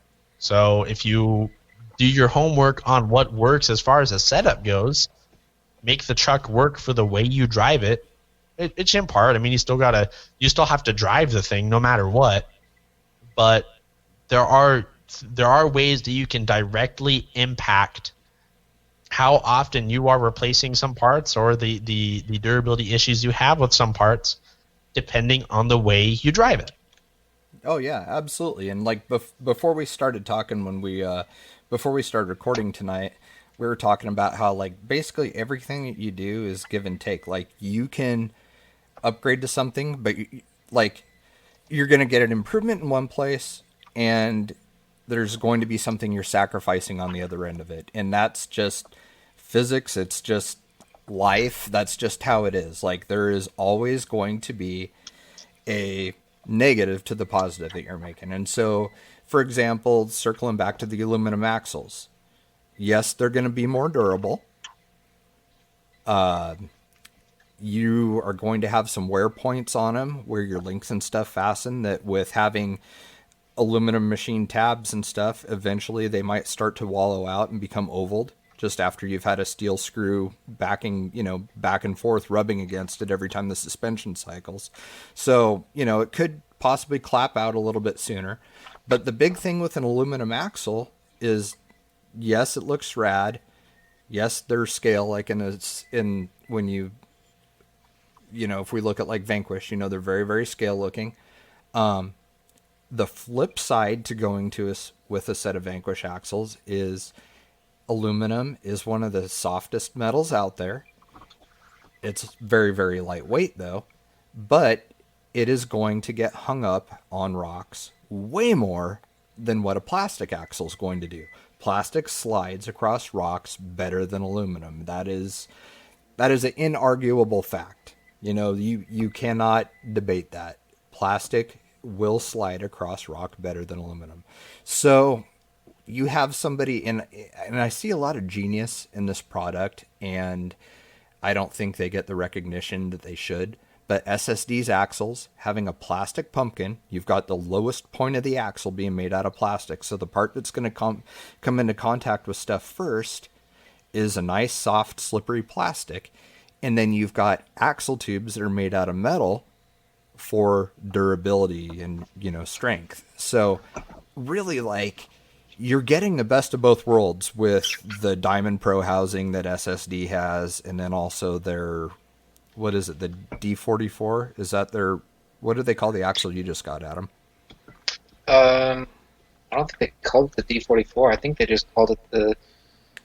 I'm gonna have to look Because it they up. had the D60, they had like a D60 to replace the old school SCX10 axle.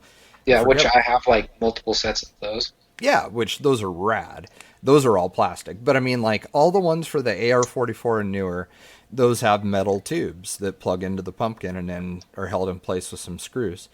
Genius product, you know, like that basically takes care of everybody's gripes. You know, it's not going to hang up as bad as something with aluminum pumpkin.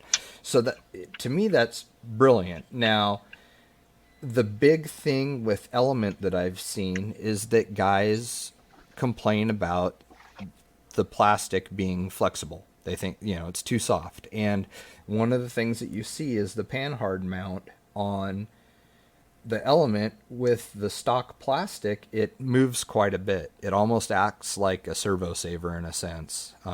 There's some flex there, and so you don't get quite as accurate steering or as much steering as you could with a more rigid panhard mount. So everybody is throwing these god awful looking Samix shock towers on these things, and they're, you know, big machined aluminum pieces with all these multiple mounting holes and stuff like that. So yes, you have fixed the panhard mount flexing now because it's fixed and it's metal. You know, it's going to be more stationary. But on the back end of that, you have now added a bunch of weight up tall versus having the plastic shock towers that were there to begin with.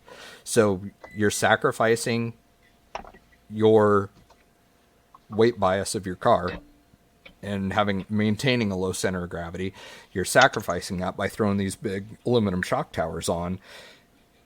You know, so it's like, well, rad, you know, your panhard isn't moving anymore, but now you've added to the top heaviness of the rig. Brass is all the craze right now, and we're seeing guys put like it kind of bums me out to see this happen, but like Samix makes brass bumper mounts. Like, I cannot think of a worse part to make out of brass than your bumper mounts. They make them front and rear. Like, I get the weight, the idea behind it, but you're putting it's all sprung weight, and it's really high up. And that's a horrible, horrible thing to do if you're trying to get your car to perform well.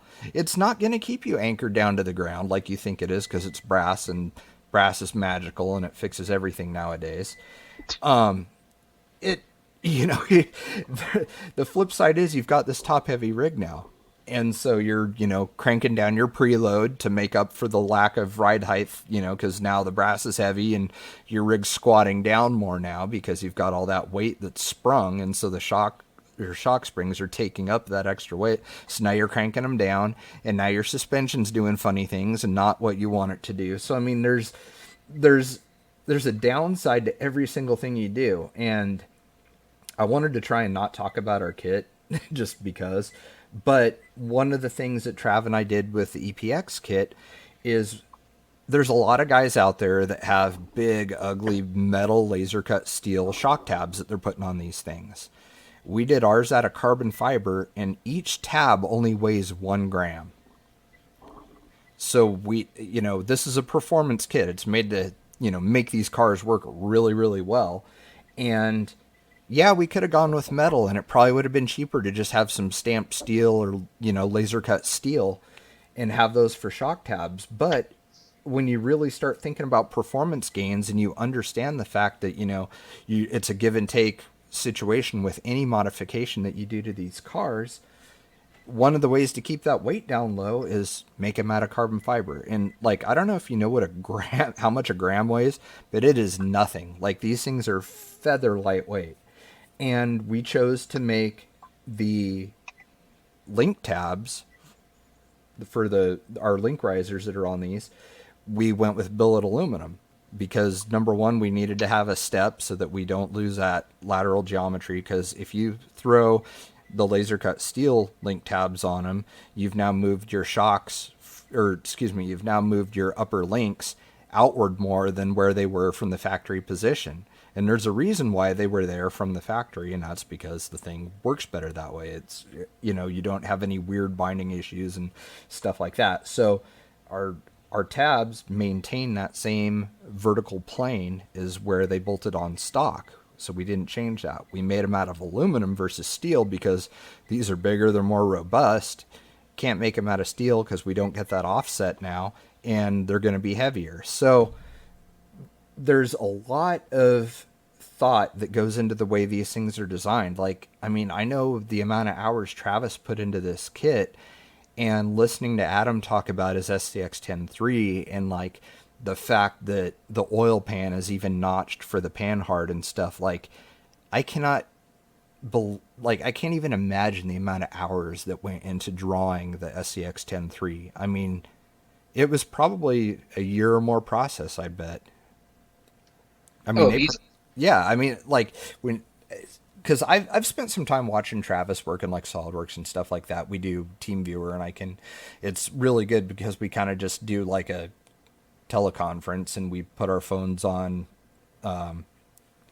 whatever the hell it is, on Messenger or whatever. Or we do that, and then we can talk, and then we do TeamViewer so I can watch what he's doing. And I've like watched him full on draw parts, and it takes a really long time. So I can only imagine the hours that goes into these things. And it's like, especially with that axial rig, like they thought of everything. I mean, like I can't imagine the amount of time that they sunk into that. Little things, like if you look at our kit, you look at 4 shock tabs and 2 link tabs, and you think like, well, it's just, it's a polygon with some holes. Like at first glance, it kind of all it looks like, but you got there's so much more. Yeah, you got to start thinking about, okay, well, you had to choose a distance between the holes. You had to choose a distance from one end of the part to the other, and then you had to choose a distance for, the radius offset, and then you had to, figure out what was going to be the flush offset to make sure that I had the same lateral geometry on the truck, so that way it sits over the frame rails. Okay, how much material do I need to bridge these two halves to where this thing's not going to snap off, right? Like these are little tiny details that sometimes take longer to sort out than maybe even drawing like the whole of the part itself. And that's what takes so long for these things. Like, in the discussion that we had back, like when I was a guest on here, where we were talking about like stuff we had in the pipeline at the time, we're like, I, like a lot of people, bought a 3D printer, right? And I kind of had this idea where I was like, I'm going to make 3D printed stuff. It's going to be cool. That means I can make anything now, and I can, contribute to scale builds and stuff like that. And I got into CAD, and I started thinking, I was like, okay, well, I could do what almost everyone else is and make jacks and gas cans, right? And not a knock on the people who do that. That's their thing. But like, look, I can't sit here and convince any of you why my gas can is better than someone else's, right? I can't do that. Like, I mean, I could, but I'd be lying, right? Sure. There's no reason. It's the same.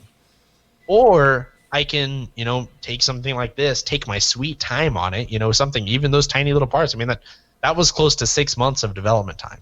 So for me, like, what we came out with, what we saw work, to me, like, proved that, like, that time was worth it. And I'm like, look, if we're going to put something out, like, it's going to be worth the time.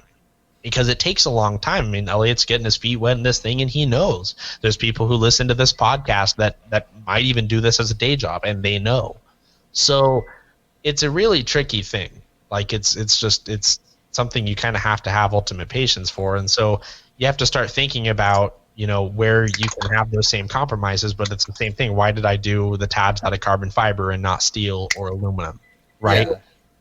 Yeah, those are kind of the things that, like, you got to think about, and sometimes those can be decisions that take days at a time to figure out. Oh yeah, I mean, you and I went back and forth talking so much about this, and like, for somebody, and what's really crazy is we haven't had any trolls or anything yet, and nobody like talking any crap about it.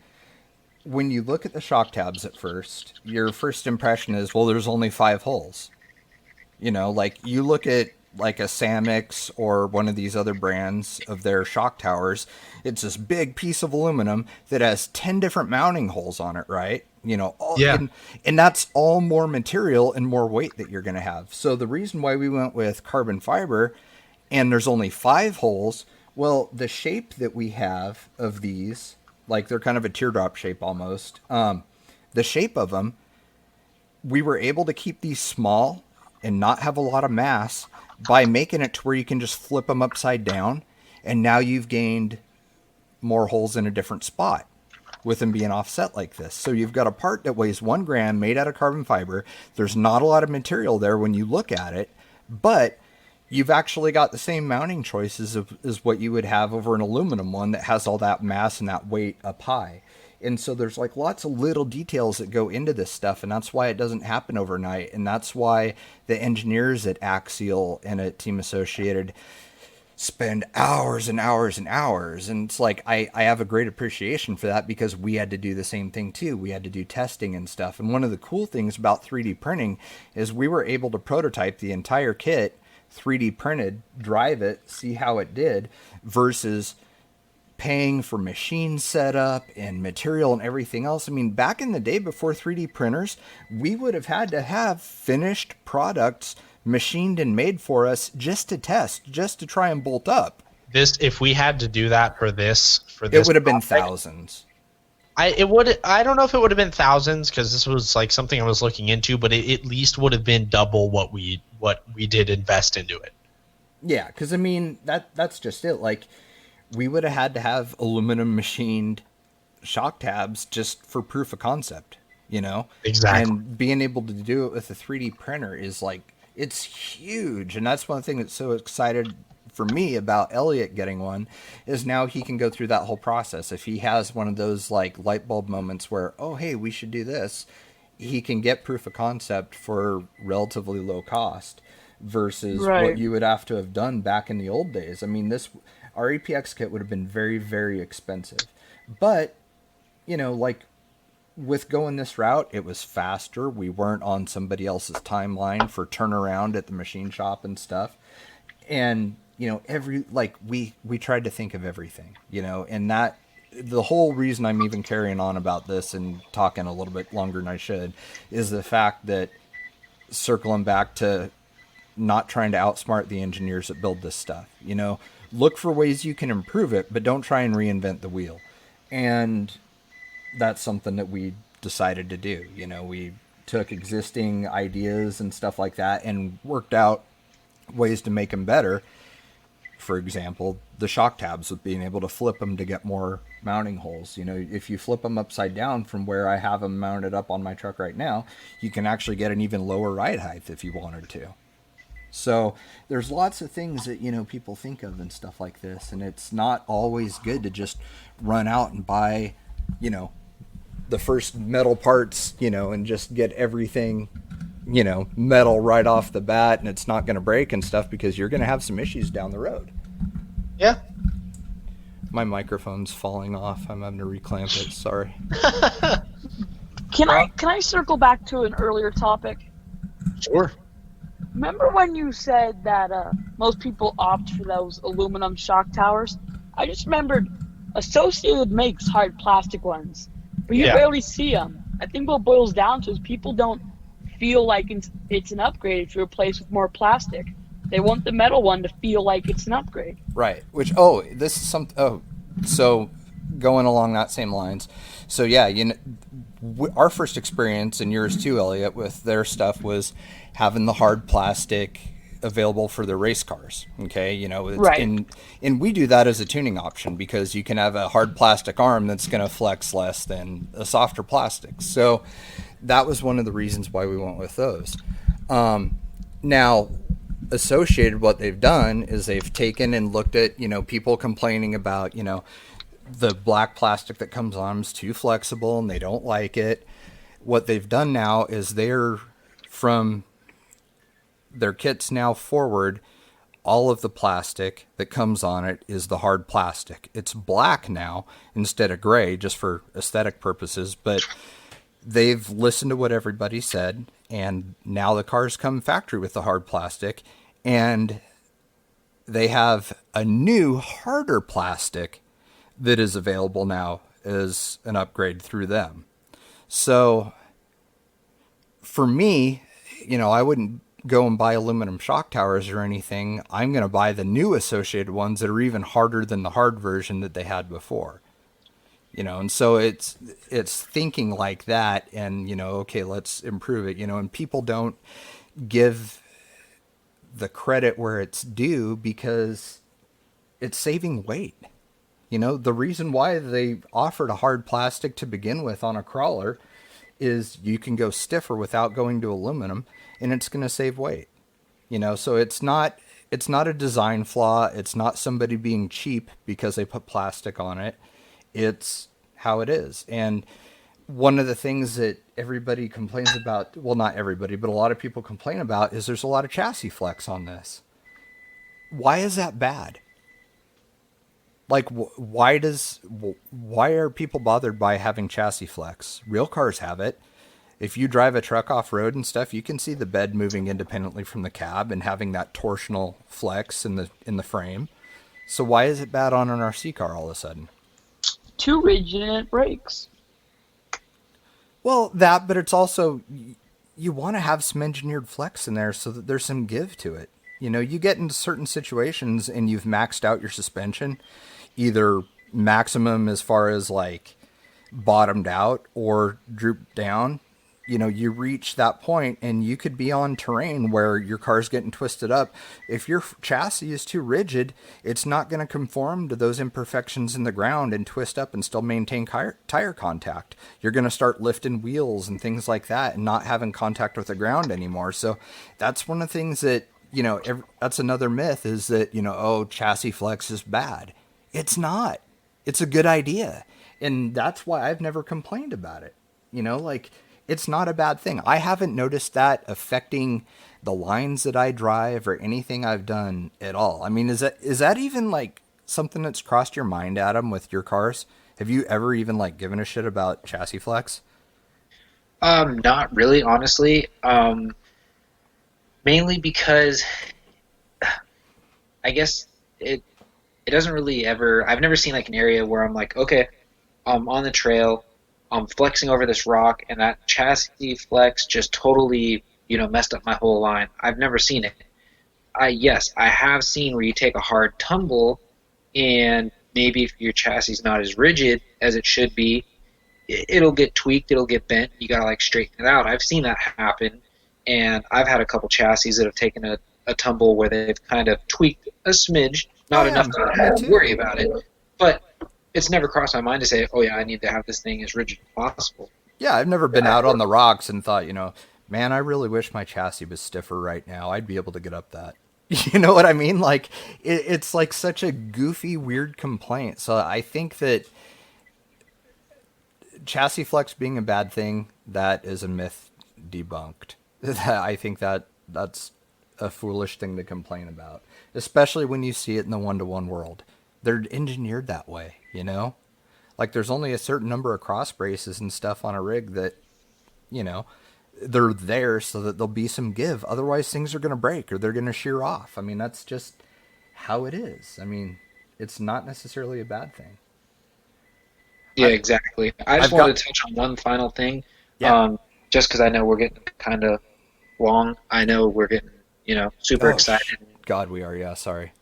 No, the only thing I wanted to say about the whole, over, I guess, compensating engineering, all that stuff,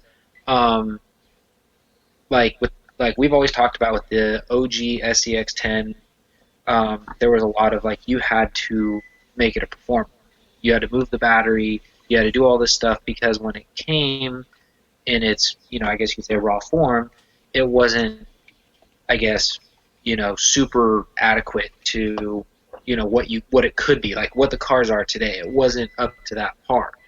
So I think what happened was people were, I don't know if you'd say they were more creative or they were more, there was so much stuff going on that people were constantly trying to come up with ways to make it better. Whereas I think now what's happening is you get this car that's pretty much ready to go out of the box, don't have to do anything to it, but they're still having that mentality of, I need to do something to this to make it work better. And it's like, well, what if it already does work better? Because, like, the original SCX-10, when one of the common mods, if you did it, like, because there were some people that just do not like slipper clutches. They, right when they're trying to get over something, the clutch starts slipping, so they don't have enough torque, and they're getting, and they're spinning, so they can't, get over what they need to get over. So a lot of people started doing slipper eliminators, which is fine. But the problem I was seeing was people were like, I'm going to do the slipper eliminator, and I'm going to run an aluminum spur gear. Spur, right. I was just going to say that. And it's like, okay, you've made that thing so bulletproof now. Where's the next failure? And if you didn't address the drive shafts, that's what was going to blow up. Or all else fails, you get like a tire wadded up underneath something, you're going to blow up the axle. So, I mean, it's like you have to leave some sort of a failure point so that way it's easy to fix later than having to, like, rebuild the whole rig because you overdid it.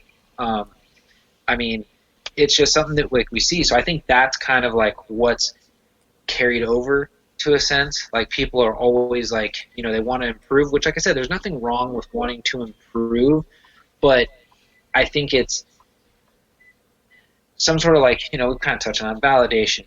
They come up with an idea, they're so happy, they want everyone else to kind of see it, and sometimes it's a flop, sometimes it's positive, and I think that's really where everything's going right now. Yeah, I'm glad you brought up the spur thing because I forgot to mention that before, because it's like, yeah, now you've got no give. You're just going to start breaking parts. Like, I do not see a single advantage to running a slipper eliminator and a metal spur gear.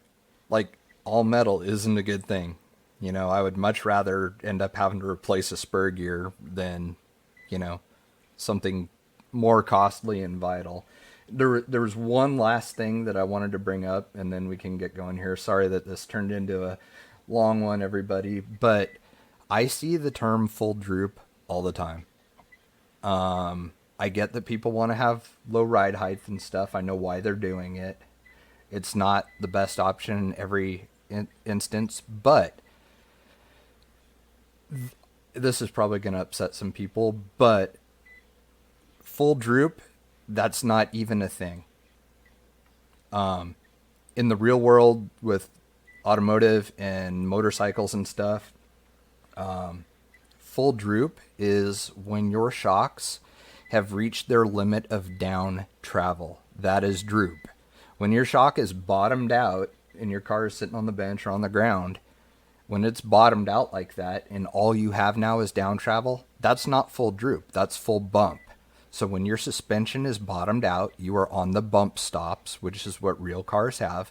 That is called full bump. You guys that are calling it full droop, it's actually full bump is what you're doing. Full droop, like I said, is when you have maxed out your down travel of your shock and reached its mechanical limit of moving downward. So full droop isn't a thing in the RC world. That's the wrong word for it. That's not even what it really is. And I think that there's a lot of people throwing in that term around that don't understand, obviously, I think. So, yeah. So just a little one-to-one background for you guys. You're really running full bump. You're bottomed out on the bump stops, full bump. I guess where I will interject saying that I think the term I think the idea is there. It's the way the execution of the term got muddied. Yeah, it's backwards. Basically, because yes, your suspension is drooping out. It's like, it's falling out, so that's why they call it droop. So I think that's where the term came from. Yeah, no, I can see that, but it's just if you talk about like full droop or something and you're talking to a guy that builds trophy trucks or something, he's going to look at you like, what in the hell are you talking about? That's not even a thing. It's full droop is limit of your travel. Full bump is when the shock's all the way compressed. So depending on how you want to label your car as it sits, if it's sitting on the bench and you went with a full droop setup, well, no, it's bottomed out. Depending on the terrain you're going and how much down travel you have, that is your droop. and that's never a constant because it depends on the ground and the deformities in it and stuff that you're driving over. So it's never fully drooped out unless it's in both of your hands and you're picking it up off the ground. Like it's not a thing. That's the only True. time it's completely drooped. So that was just one more myth I wanted to throw out there. I don't see anybody changing their description of suspension cycling at all because we talked about it on this episode, but it's a little bit of knowledge for you guys if you want to learn something new. So anyways, we need to get wrapped up here. Anything else, you guys, before we get going? No, I'm fresh out of stuff. Elliot, I'm thank good. you for joining us. As always, Thank you it for was a having me. pleasure. So, yeah, hopefully we can check in with our intern periodically and see how he's doing and new parts and what he's enjoying about scale and stuff like that. And yeah, Totally. I just want to say one last thing, and I waited all the way to the end to do this just because it is corny as hell, but I wanted to say it since we have the intern on the the show. Every time you bring him up, I always think of E.T. Oh my god. Elliot. You know how many Elliot. times I've heard that? Oh, really? I'm sorry, I had to do it. I had to do it. Would you even know what ET is if it wasn't for your name being Elliot? Would you even know? Yes, I would. Okay. I saw it once when I was little and never watched it again, so I wasn't sure if it was so old that it was even something you would even know about. I mean, I've never cared enough to watch it, but I definitely know about it. Yeah. Makes sense. All right. Well, everybody, thank you so much for joining us. I'm sorry we ran a little bit over, but hopefully you actually learned something this time instead of just listening to us be nerds and geeking out over, a new scale shovel or something that was released. So, anyhow, there you go. We'll see you next week. All right. Thanks, everybody.